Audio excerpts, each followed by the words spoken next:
هذه اللقطة. بص شوف صلاح بيعمل ايه، بص شوف صلاح، يا ولد يا ولد يا ولد.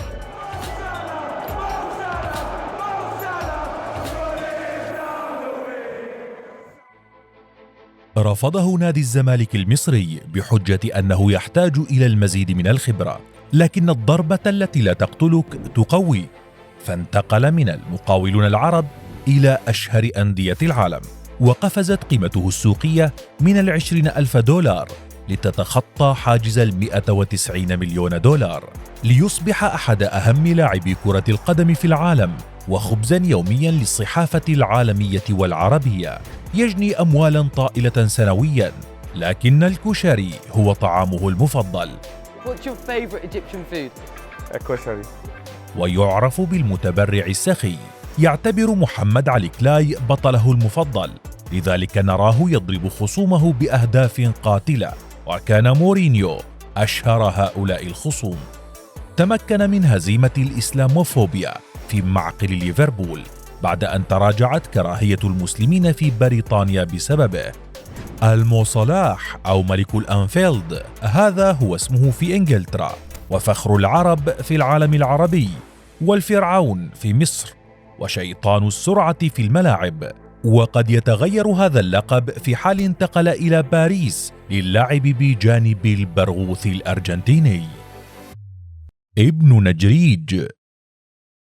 في 15 من يونيو عام 1992 بمدينة نجريج في مصر ولد محمد صلاح حامد محروس غالي لأسرة بسيطة مكونة من أب يعمل في التجارة وأم تعمل كربة منزل.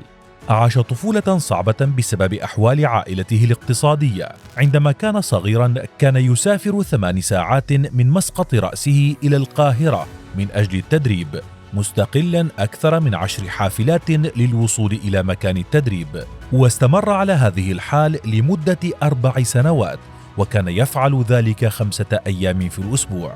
في 18 من ديسمبر عام 2013 تزوج صلاح من زميلته بالمدرسة ماجي محمد، وفي حفل زفافه دعا قريته بأكملها للحضور، وبالفعل حضر آلاف الناس آنذاك.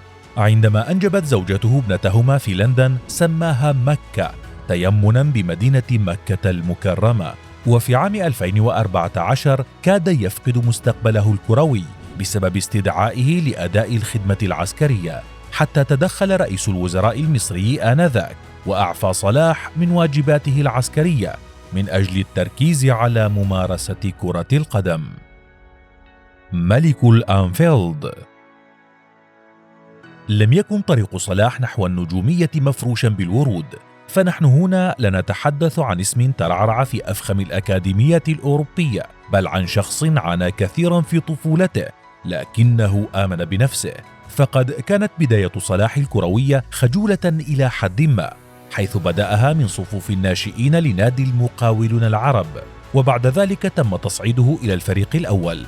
أثبت نفسه في المقاولون وظهر كلاعب محترف. خلال هذا الوقت حصل على عرض للانضمام للنادي الأهلي. رفض صلاح العرض لأنه أراد الاحتراف خارج مصر. في هذه المرحلة أبهر صلاح كشافة نادي بازل السويسري، فانتقل للعب في صفوف النادي في عام 2012، وفي العام التالي حقق لقب دوري السوبر السويسري وجائزة أفضل لاعب في ذلك الدوري. تلقى تشيلسي مورينو هزيمتين أمام بازل، كان صلاح هو السبب بعد أن أحرز هدفين، لذلك قرر مورينيو التوقيع مع صلاح، فحقق مع تشيلسي لقب الدوري الإنجليزي وكأس رابطة الأندية الإنجليزية. لم يبقى كثيرا في تشيلسي لأنه لم يكن يلعب أساسيا، فكان مورينيو يفضل ويليام الشاب عنه، وتحول انتقاله إلى تشيلسي إلى كابوس بالنسبة له، فلعب معهم 19 مباراة، سجل هدفين فقط وصنع 4. فكان الانتقال إلى نادي فيورنتينا الإيطالي على سبيل الإعارة هي محطته القادمة، فتألق معهم وتميز، فجذب اهتمام نادي روما الذي قرر التوقيع مع الفرعون المصري. أحرز معهم 34 هدفا في 83 مباراة لعبها. عام 2017 كان عاما مثاليا لصلاح، بعد أن انضم إلى صفوف نادي ليفربول الإنجليزي بصفقة بلغت 42 مليون يورو ليحطم الأرقام القياسية العربية والإفريقية ويصبح أغلى لاعب عربي وإفريقي وثاني أغلى لاعب في تاريخ ليفربول. حقق مع ليفربول موسما قويا حيث اختير 3 مرات كلاعب الشهر في الدوري الإنجليزي، كما تمكن من تسجيل 44 هدفا خلال موسم واحد ليكون هداف الدوري الإنجليزي في ذلك العام، وتم اختياره كأفضل لاعب في الدوري الإنجليزي. في موسمه الثاني مع الفريق نجح صلاح أيضا في تقديم مستوى متميز من خلال تسجيله 27 هدفا، وساهم في تتويج الفريق بدوري أبطال أوروبا. وعلى المستوى الدولي كان له الدور الأكبر في تأهل مصر لكأس العالم بعد غياب عن الكأس دام لأكثر من 18 عاما. فخر العرب.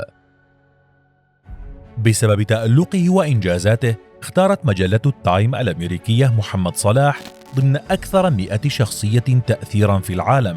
يقوم صلاح بالكثير من الأعمال الخيرية في مصر، منها تبرعه بمبلغ 8 ملايين جنيه مصري لمسقط رأسه نجريج من أجل تأسيس المدارس والمستشفيات، ويحرص على مساعدة أهل قريته التي يعيش 65% من سكانها تحت خط الفقر. وفي عام 2019 خلصت دراسة بريطانية إلى أن محمد صلاح كان سبباً في انخفاض جرائم الكراهية ضد المسلمين، فمنذ انتقاله إلى ليفربول انخفضت هذه الجرائم في ميرسيسايد بنسبة 18.9%. وأرجع القائمون نتائج الدراسة إلى تقديم محمد صلاح صورة إيجابية عن الإسلام بعد 8 سنوات من الاحتراف في الملاعب الأوروبية. بلغت ثروة محمد صلاح عام 2020 نحو 70 مليون دولار.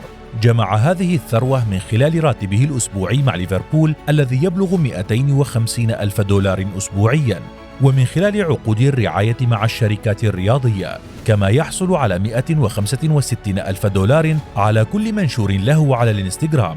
في عام 2019 كان يحتل المركز الثالث في قائمة أغلى 10 لاعبين في العالم بعد أن وصلت قيمته السوقية إلى 195 مليون دولار، متفوقاً على ميسي وكريستيانو. وقبل سنة من الآن اختارته الأمم المتحدة ليكون أول سفير لشبكة التواصل المدرسي الفوري لتعليم اللاجئين. مؤخراً كثر الحديث عن انتقال صلاح إلى باريس سان جيرمان في حال مغادرة نجم الفريق مبابي إلى ريال مدريد. فهل سنرى قريباً الفرعون المصري يلعب مع البرغوث الأرجنتيني؟ وأنت ما رأيك بمسيرة محمد صلاح؟ وهل هناك متسع من الوقت لتحقيق الكرة الذهبية؟ أخبرنا رأيك بالتعليقات.